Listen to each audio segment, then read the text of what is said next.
Futura. Não deixa eu vou no celular. Não. Senão você vai ficar olhando para baixo. Certo. Aqui, você só não vai ter o chat. Você está ao vivo, tá vendo? Já está ao vivo. Boa noite. Vamos iniciar a nossa transmissão fazendo uma oração ao Mestre Jesus, que Ele possa nos conduzir nesse trabalho de iluminação espiritual. Amigo e querido irmão Jesus Cristo, companheiro incondicional das nossas almas, permite-nos a todos nesse momento que estamos em sintonia, que a tua presença possa nos encher de luz e paz nesses momentos que estamos vivenciando o teu amor e a tua harmonia. Iremos fazer algumas reflexões na noite de hoje, onde os ensinamentos de Kardec poderá nos auxiliar nesse momento de trocas que iremos realizar aqui. Que a tua paz, Jesus, seja induzida a todos nós com equilíbrio e força, para que tenhamos um aprendizado de qualidade. Os teus ensinamentos precisam ser divulgados e vivenciados em toda a sua extensão. Que Deus seja louvado. O tema que vamos conversar aqui hoje é o Código Penal da vida futura. É um trabalho que nos foi legado por Kardec há mais ou menos 155 anos atrás, quando ele escreveu o livro Céu e Inferno.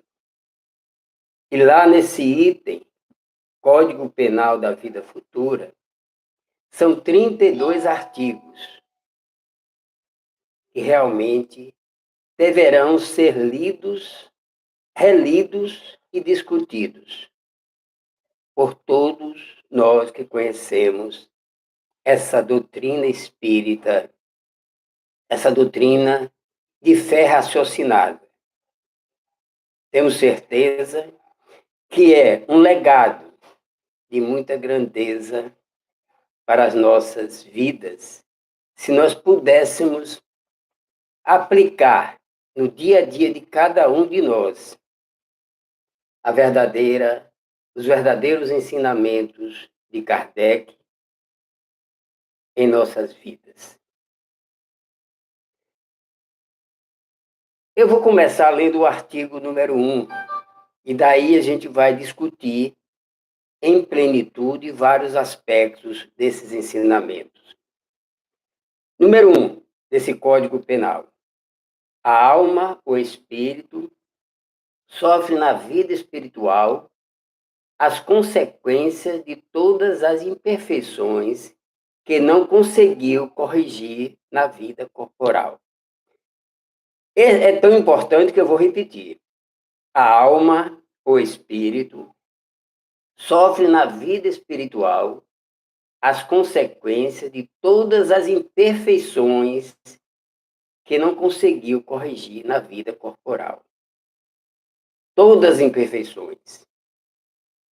O seu estado, feliz ou desgraçado, olha os opostos.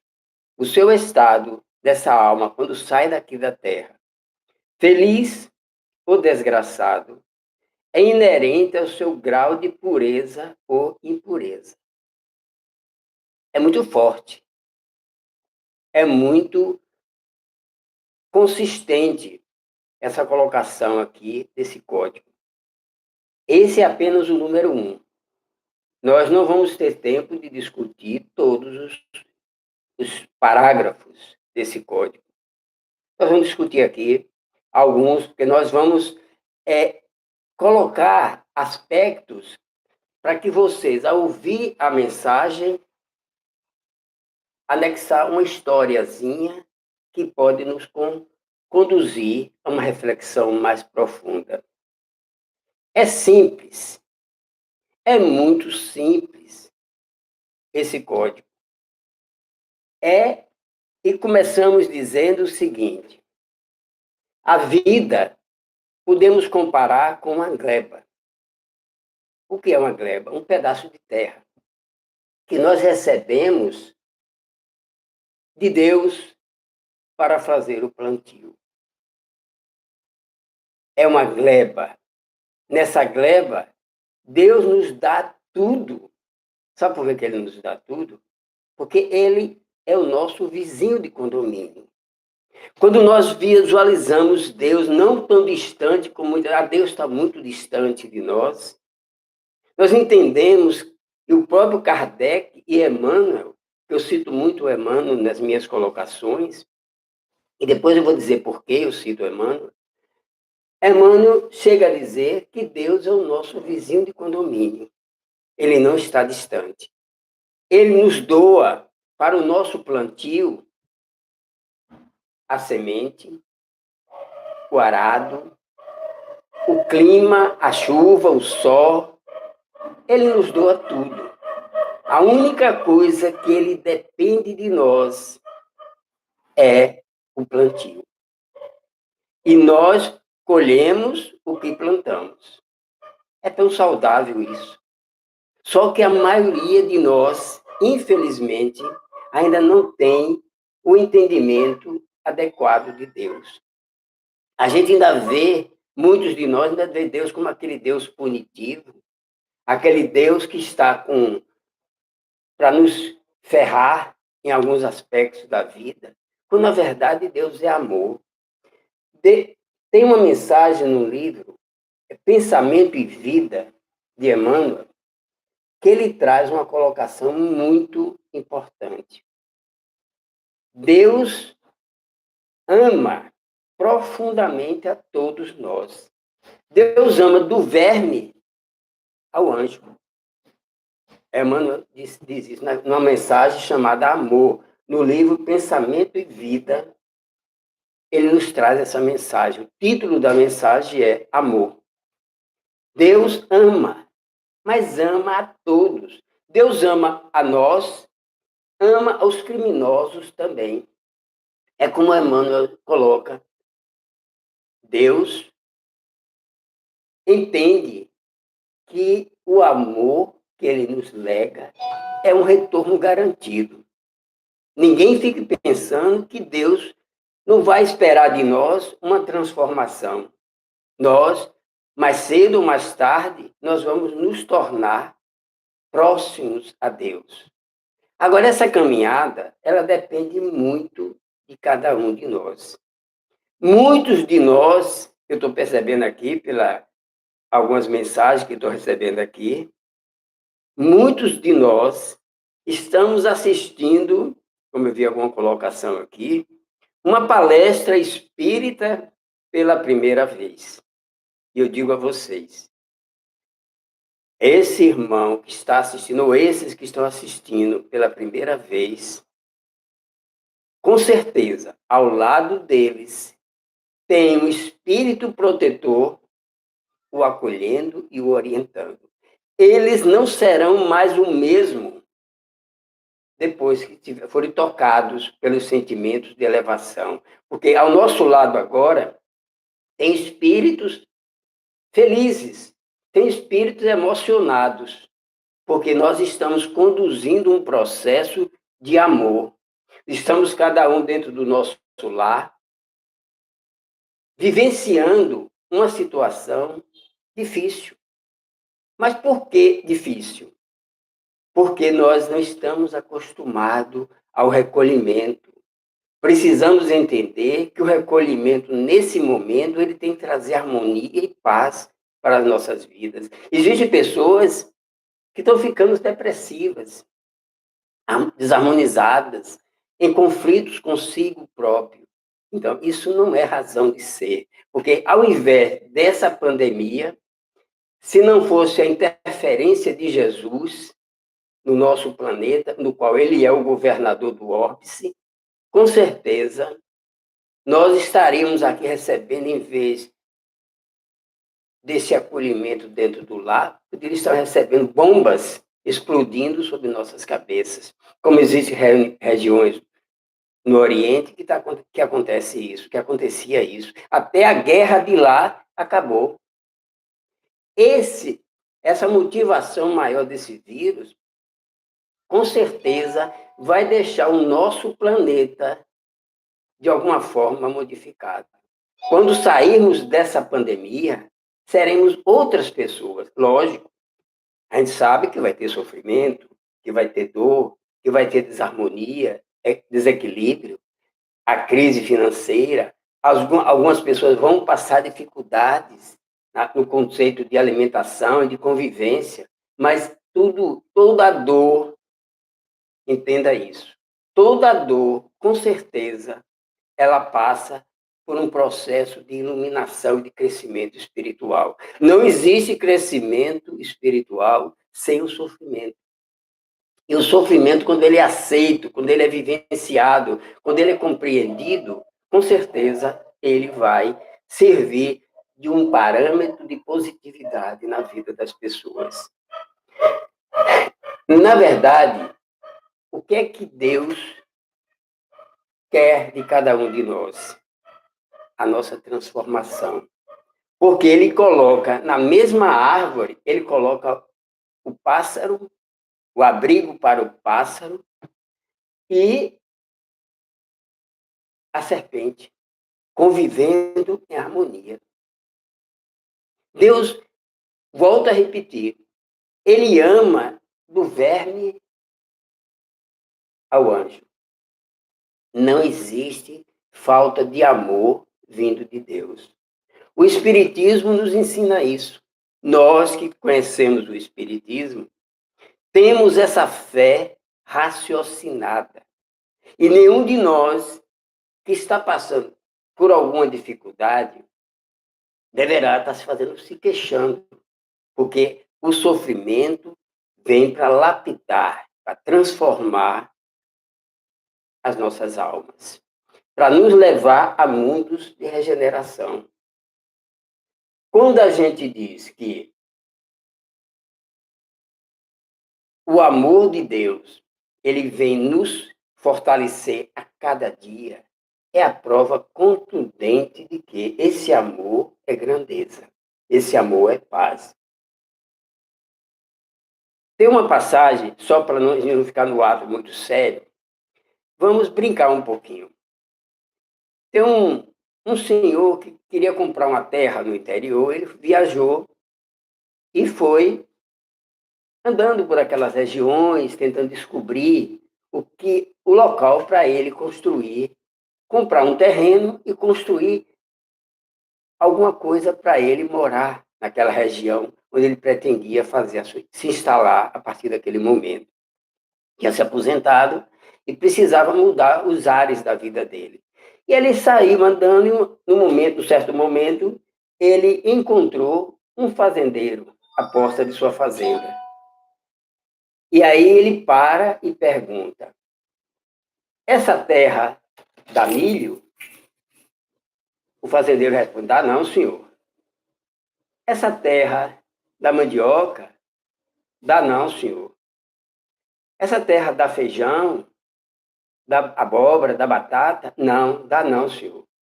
Quer dizer que aqui nada que se plantar dá? Ah, se plantar dá. Você vê o que é a mensagem do homem do campo. É isso aí. Na gleba que você recebeu, o que você plantar, dá. Agora, a escolha do que você vai plantar é que é, muitas vezes, a razão maior do seu crescimento ou da sua queda. O plantio, quando a gente está falando no sentido figurado aqui, o plantio, nós estamos atrelando ao plantio do material que Deus nos dá para alimentar a nossa gleba de terra, o plantio da nossa construção espiritual e elevação moral. Porque muitas vezes a gente pensa assim, o Espiritismo nos ensina o seguinte: o que é alegria? Alegria é um conceito que muita gente tem inadequadamente. Ser rico, ser poderoso, ter bens materiais, é alegria? Nem sempre. A gente entende que o fato de você ser rico não lhe dá alegria. O plantio bem feito na sua vida lhe dá mais alegria do que o poder da riqueza. Porque o rico, se você conversar e se você se aproximar de uma pessoa rica e poderosa, você vai sentir mais nele preocupação do que alegria. Muitas vezes você não tem patrimônio, você não tem riqueza, e você é muito mais alegre do que quem tem preocupações excessivas em função das riquezas acumuladas. Porque na vida a gente tem que saber fazer a escolha do nosso plantio. Plante que você colhe. Então, muitas vezes a gente tem urgência em fazer o nosso plantio. Vamos plantar. Aí tem gente que tem urgência de fazer esse plantio e escolhe a coisa mais fácil para colher. É a mesma tipo de coisa. Assim, você vai plantar, quer colher rápido, os bons resultados, plante alface. 2, 3 semanas você está colhendo o resultado. Mas quando você é mais criterioso, que você quer compreender melhor a extensão do seu plantio, você planta café. Café, para você colher, você vai ter que esperar 5, 6 ou 7 anos. Então, tem que ser aquela pessoa mais com os pés no chão, um agricultor bem centrado, porque aquele que quer o imediatismo, talvez plante alface. Tudo é necessário, tudo é importante, o plantio é necessário. Não é um plantio negativo, mas você tem que ver na consistência do plantio que você está realizando, entendeu? Uma das coisas fundamentais que a gente vai comentar aqui nessa palestra, depois eu vou ler mais um item, não vai dar talvez nem para a gente ler todos os itens, porque nós temos o tempo todo para ficar em casa discutindo esse Código Penal. Agora, recomendo a vocês que leiam. A leitura é fundamental, tem livros fantásticos. A Federação Espírita do Brasil está relançando as obras de Emmanuel. Está fazendo, parece que são 7 volumes, que já foram lançados 6, falta lançar mais um. É uma obra maravilhosa. Está dentro de casa? Vamos ler, gente. As obras espíritas é de fundamental importância para o nosso entendimento e fazer a nossa reforma íntima. É preciso que a gente aprenda a sair desse processo de pandemia, desse recolhimento dentro do lar. Nós vamos precisar sair desse momento renovado. É momento de você aquietar suas ideias. Tem gente que reclama o tempo todo. Tem gente que a vida é reclamar. Quer ver? A gente chega, eu botei essa água aqui para tomar, vou até servir de exemplo aqui. A gente oferece um copo de água, toma aqui, meu irmão. Chegou uma vizinha na sua casa, toma aqui, meu irmão, um copo de água fresca, geladinha. Ah, mas o copo está vazio. Tem gente que reclama de tudo. Então, reclamar não é para o momento. Precisamos fazer as nossas reflexões. Você sabe qual é a melhor coisa do mundo? E eu passei a refletir. É parente difícil. É preciso que você entenda que um parente difícil é uma necessidade que você tem de conviver com ele. Não é à toa que você recebe um parente difícil dentro da sua família. E você tem que valorizar e orar por aquele parente. Entendeu? Então, entender que o plantio está em todas as áreas do nosso comportamento. O casamento. Vamos falar do casamento. Um casamento feliz. Duas almas que se encontram e se renovam, estão vivendo em plena harmonia. Essas almas não têm conflitos, não têm dificuldades. Essas almas é um primeiro casamento? Novamente, do livro de Emmanuel, ele diz, das mensagens de Emmanuel, diz, não, essas almas, com certeza, já tiveram juntas pelo menos 5 ou 6 encarnações. Porque uma alma que vem para a Terra e que ainda tem dificuldades de comportamento, que ainda está cheia de defeitos, junta-se com outra, porque as vibrações se aproximam, faz com que uma atraia a outra. E são duas almas ainda comprometidas com a necessidade da renovação. Elas se encontram, vão viver juntos, vão viver em conflitos. Não pode ser um casamento feliz, duas almas que se encontram pela primeira ou pela segunda vez. Com certeza, é uma convivência de 500 anos, gente. É uma convivência longa. E para isso é preciso entender que a doutrina espírita nos dá uma base de sustentação para que a gente entenda isso verdadeiramente. Um sábio, um gênio, para ele insurgir no mundo, ele passa por dezenas de encarnações. Não é de uma hora para outra que ele vai se tornar um gênio. É o aprendizado, é a transformação, é o aculturamento, porque muitas vezes nem sempre o gênio ele tem uma moral ilibada. O gênio muitas vezes tem uma vida moral conturbada, difícil. Por quê? Porque ele evoluiu em um plano, mas o outro deixou a desejar. Entendeu? Eu vou ler mais um item aqui, para que a gente possa continuar a nossa. Segundo parágrafo do Código Penal da Vida Futura. Vou ler bem devagarzinho, para que vocês internalizem. A completa felicidade prende-se à perfeição. A completa felicidade prende-se à perfeição. Isto é, a purificação completa do espírito. A purificação completa do espírito. Aí está a felicidade. Toda imperfeição é, por sua vez, causa de sofrimento e de privação de gozo. Toda imperfeição é causa de sofrimento. Do mesmo modo que toda perfeição adquirida é fonte de gozo e atenuante de sofrimento. Mas se nós temos a receita para fazer o plantio certo, gente, o que a gente tem que reclamar da vida? Das dificuldades que insurgem no decorrer do caminho? A gente saber que a gente vai viver aqui na Terra todas as dificuldades que nós somos devedores. Se você tem uma mensagem, parece que vai dizer lá na frente, eu vou me adiantar logo aqui. Se você tem 10 imperfeições, você vai ter 10 sofrimentos.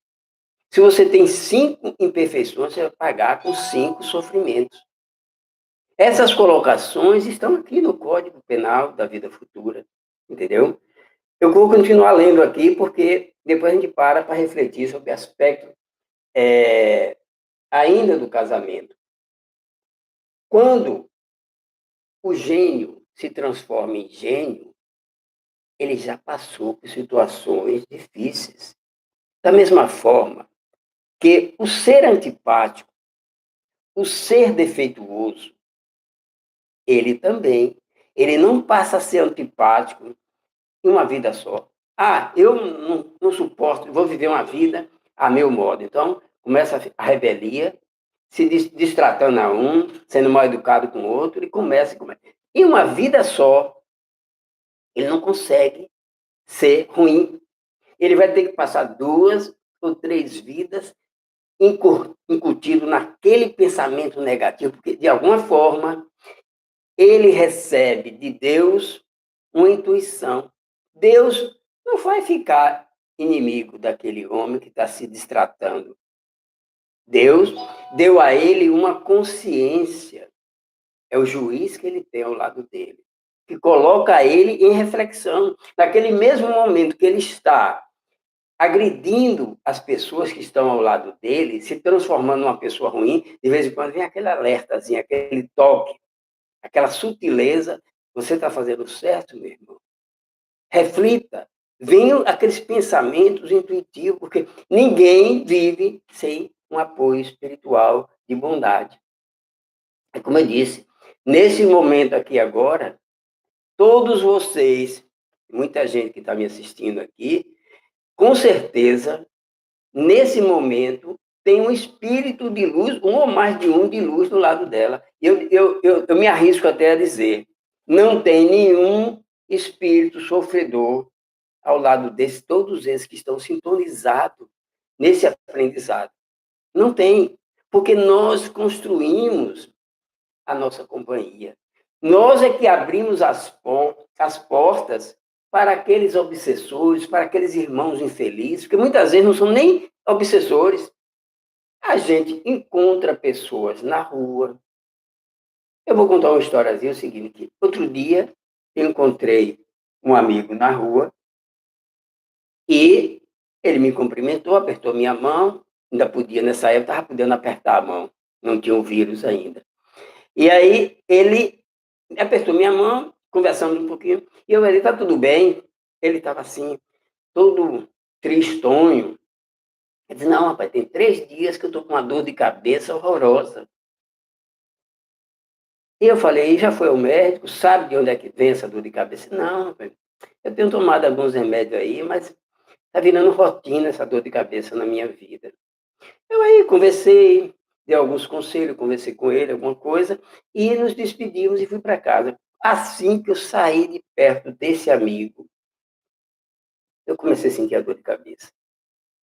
Aquela dor de cabeça era um irmão sofredor que estava junto dele, transferiu isso para mim. Eu cheguei em casa curioso, peguei o telefone e liguei para o rapaz, o amigo meu, e perguntei, como é que está a sua dor de cabeça? Melhorou? Melhorei, passei. Depois que eu te encontrei ali, minha dor de cabeça passou. Falei, já sei. Me concentrei, fiz uma prece, pedi os amigos espirituais, e eles levaram esse irmão para o socorro espiritual. E eu me libertei também da dor de cabeça.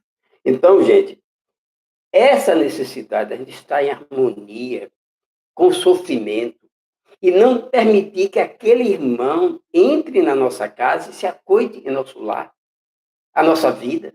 Quantos processos obsessivos não são kármicos, não são dívidas que nós trazemos, são coisas adquiridas aí na rua, com o nosso comportamento, com a nossa atitude. Muitas vezes também são parentes, amigos, companheiros de outras jornadas que chegam até nós no intuito até de ajudar, mas como eles não têm conhecimento moral nem espiritual para ajudar, eles se acoitam junto de nós e passam as problemáticas deles, o sofrimento deles para nós, até mesmo sem querer.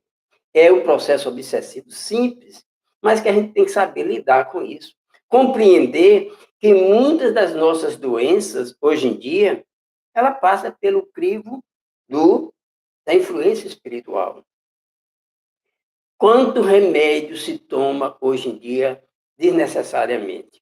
Quantas pessoas estão doentes espiritualmente poderiam simplesmente procurar uma casa espírita, uma casa de oração, procurar se envolver com Deus, se aproximar de Deus e corrigir aquelas doenças transitórias da vida, mas as pessoas não estão preparadas, querem, acreditam logo no remédio. Até mesmo comigo, às vezes no meu consultório, muitas pessoas chegam lá e querem sair com o remédio. Não acredita de que ali tem uma influência espiritual que está deixando ela doente. É o desconforto de muitos irmãos acreditar muitas vezes no remédio e coincide com também a cabeça de muitos profissionais que só acreditam no remédio. Então, gente, vamos empenhar as nossas vidas. Só para que a gente quebre um pouco da seriedade, vou contar outra historinha. Eu conheci um homem que ele era teimoso. Pense numa pessoa teimosa. Teimosia é defeito. E às vezes você paga caro com a teimosia. Eu conheci um homem que ele era muito teimoso, mas teimoso radical mesmo. Ele um dia foi visitar um amigo e, ao chegar lá, o amigo lhe ofereceu uma laranja. Ele chupou a laranja e disse: Mas que laranja doce! Que espetáculo de laranja! Pegou a semente da laranja, botou no bolso e foi para casa. Chegou em casa, plantou, regou, plantou, a laranja nasceu bonita, o pé de laranja nasceu bonito, mas ele não estava plantando laranja, ele estava plantando um pé de limão. Por quê? Quando aquele fazendeiro que ele visitou fez uma enxertia que ele fez, geralmente combina, pega o pé do limão, que é uma planta mais resistente, e enxerta uma laranja. Aí ele vai ter laranja. Só que esse homem, ele pegou o fruto daquela laranja, a semente, e plantou no quintal dele. Quando cresceu, ele colheu limão. E aí ele, como ele tinha plantado laranja, teimoso como ele era, sentava na varanda, pegava os limões e descascava e chupava. Aí a mulher lá dentro: fulano, não faz isso, fulano, isso é limão. Não, isso é laranja, eu que plantei. Isso é limão. Não, isso é laranja, eu que plantei. Teimoso. É o grau de defeitos que muita gente tem. Só que muita gente usa isso ao contrário. Muita gente comete os equívocos, as teimosias, mas não assume, foge, não assume o compromisso do erro que está cometendo. Infelizmente, acontece isso. A historinha serviu apenas para ilustrar isso. Eu vou ler mais um tópico aqui para a gente continuar a nossa análise. Deixa eu puxar aqui. A alma que tem 10 imperfeições, não.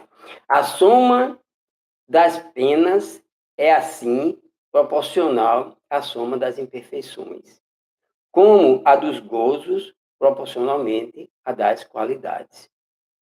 A alma que tem 10 imperfeições, por exemplo, sofre mais do que a que tem 3 ou 4. Natural. Quanto mais imperfeições você tem, mais defeitos você vai sofrer as consequências, entendeu?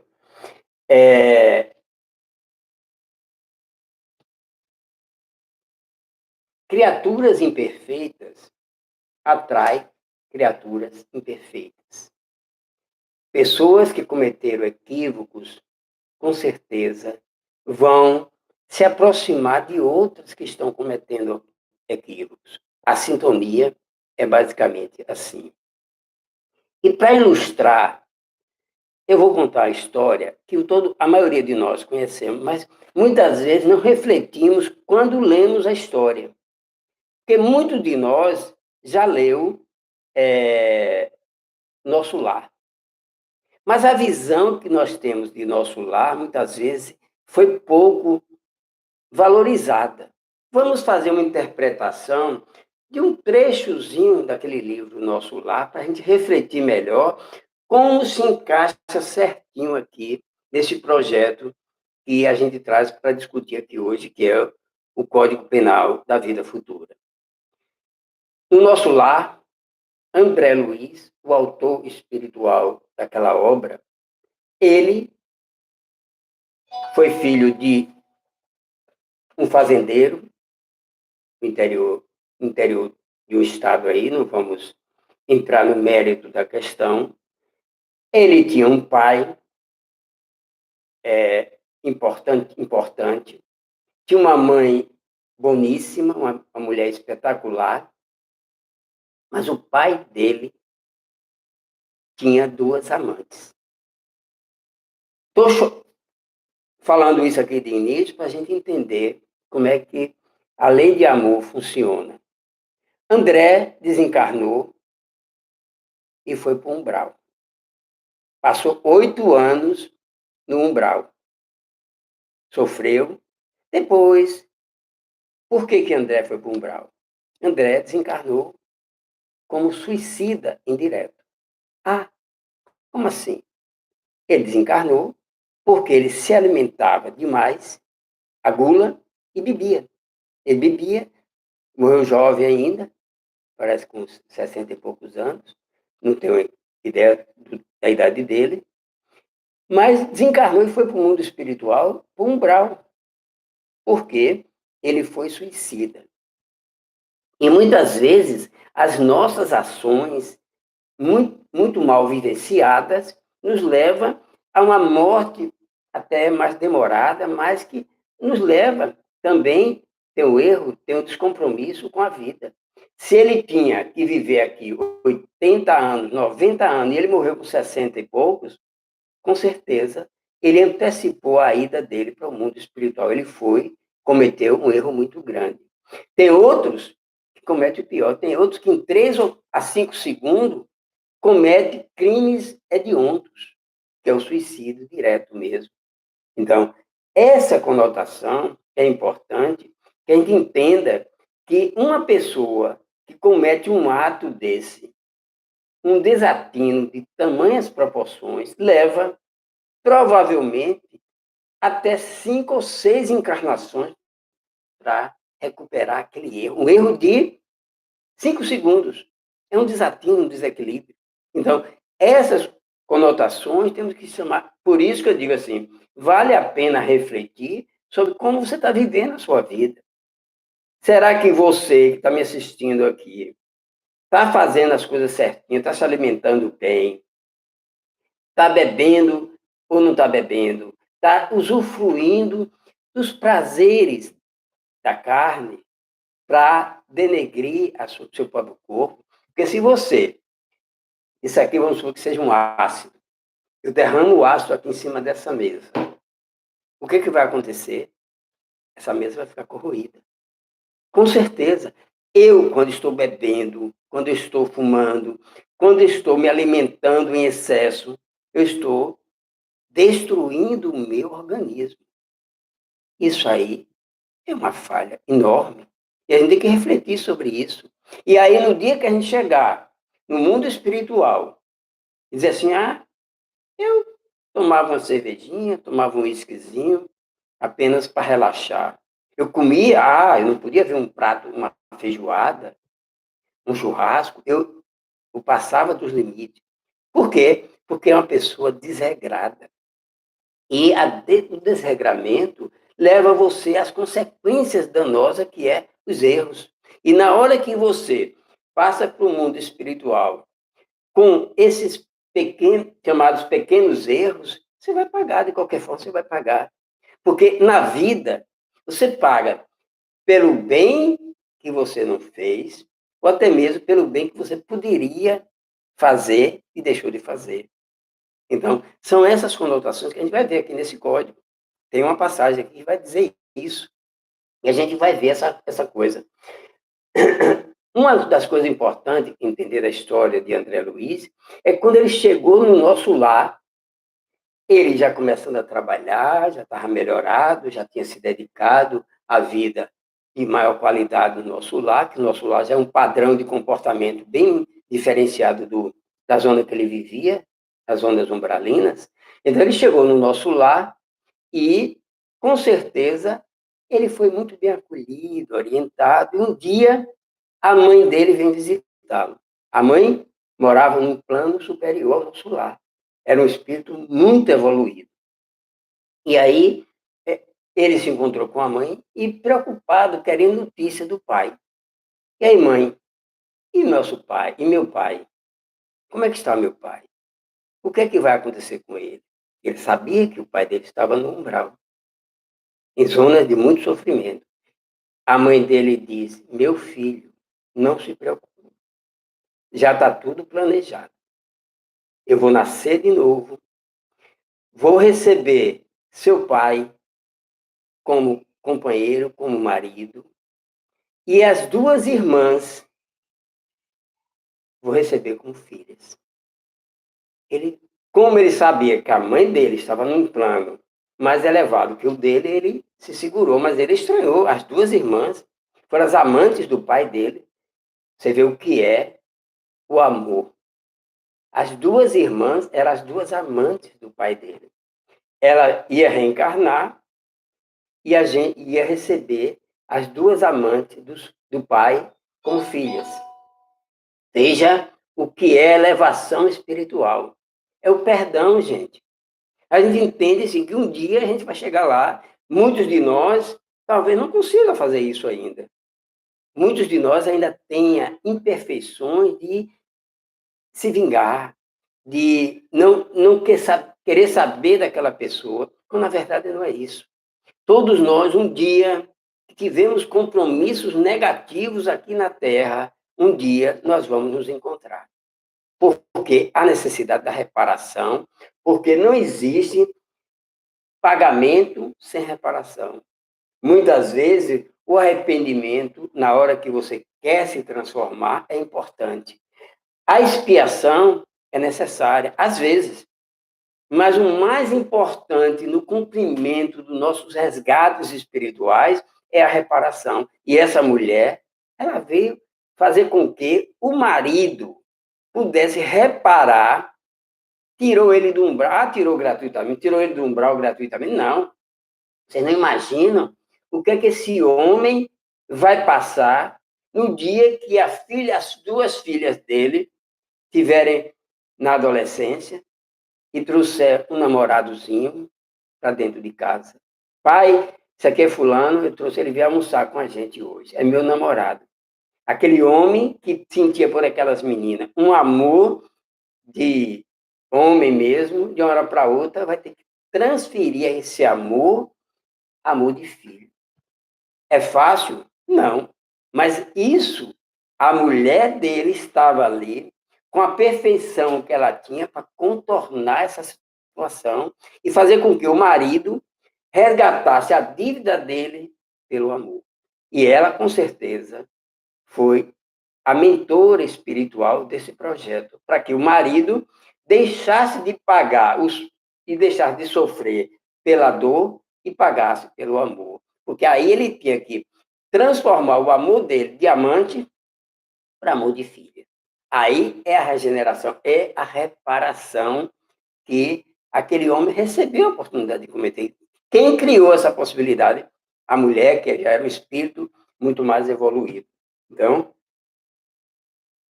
a gente nunca fere ao outro.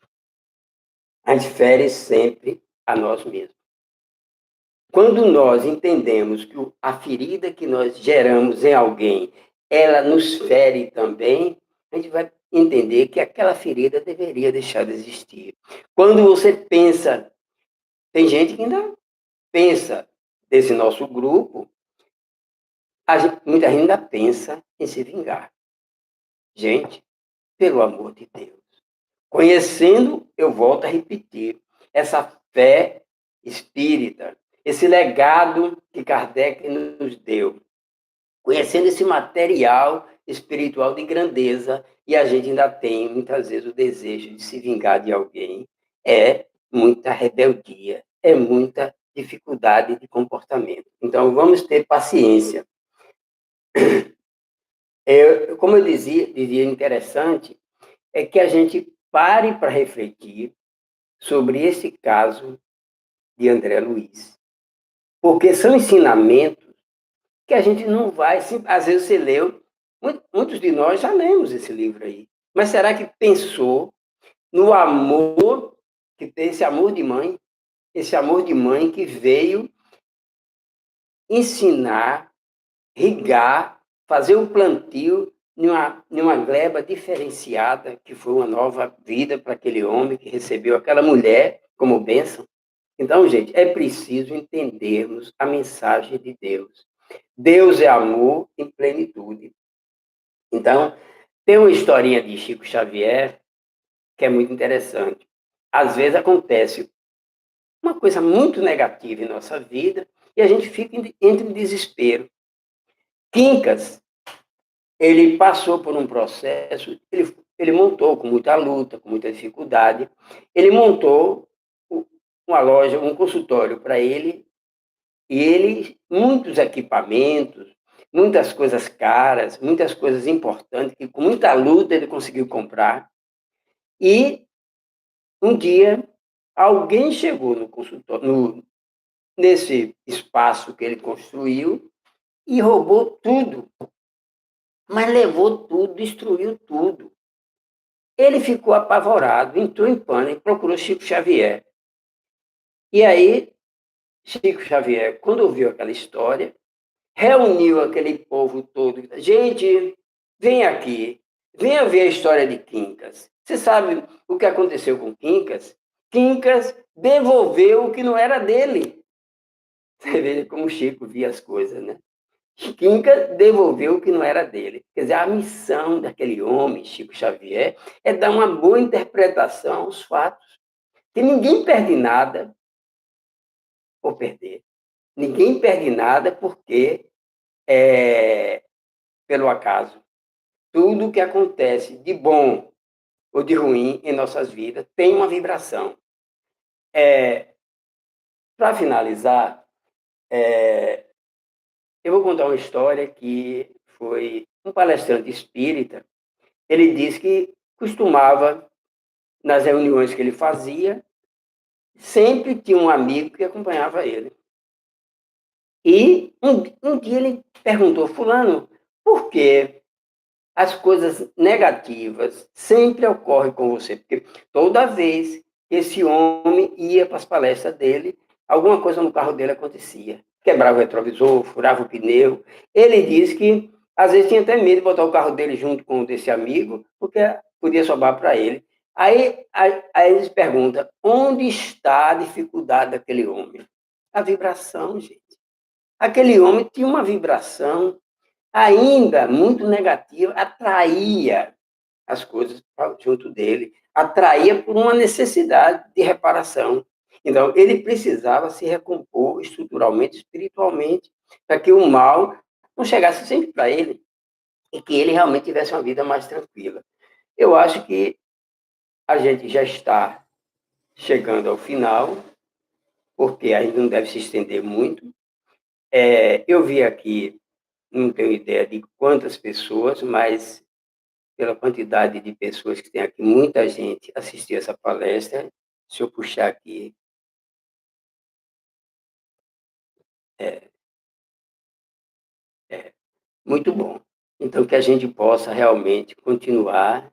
Estou vendo aqui muita Marília, Aline, Júlia, Paula, André, Juliana, Hudson, Jussara, Juliana de novo, outra Juliana, Ana Vitória. São muitos nomes, viu, gente? Que muito bom a gente estar aqui. Você sabe quanto? Hein? Quanto? Eu tenho que estar aqui alegre, que vocês realmente me deram essa oportunidade de estar aqui me colocando para vocês e deixar um beijo, um abraço carinhoso para todos vocês, porque vocês realmente precisam de orientações que possam levar a esse conteúdo. E essa mensagem, nós vamos repetir, não, nós vamos ampliá-la, porque nós lemos apenas 3 itens desse Código Penal. E a gente tem muita coisa para ver nesse Código Penal. Eu sugiro que vocês também leiam, porque é importante que cada um de vocês vivam uma relação de proximidade com o plantio que vocês estão fazendo. É muito bom estar aqui com vocês. Muita paz, muita luz. Que Jesus nos... Para o pessoal assinar o canal e se inscrever para as notificações para saber dos próximos vídeos. O interessante também, de eu estar me alertando aqui, para vocês assinarem o canal, porque como é um canal novo, eu só posso fazer as minhas transmissões por computador. Eu não posso ainda estar no local e fazer essa transmissão via celular. Então, só a partir de 1000 pessoas é que eu vou poder estar fazendo as minhas palestras pelo celular. Então, é importante que vocês assinem o canal. A gente vê muito isso, esses pedidos nas linhas, nas redes sociais, e a gente muitas vezes nem entende por quê, mas é importante que a gente entenda. Um abraço aqui para Saulo, Adriana, Sérgio, Suenildes, Juliana de novo, outra Juliana Bartira, Simone. Gente, é muita gente. Graças a Deus, que Jesus nos abençoe. Como vocês também estão vendo aí, essa lista de pessoas que nos acolheram e nos valorizaram. Que Jesus nos abençoe. Muita paz. Vamos encerrar essa transmissão.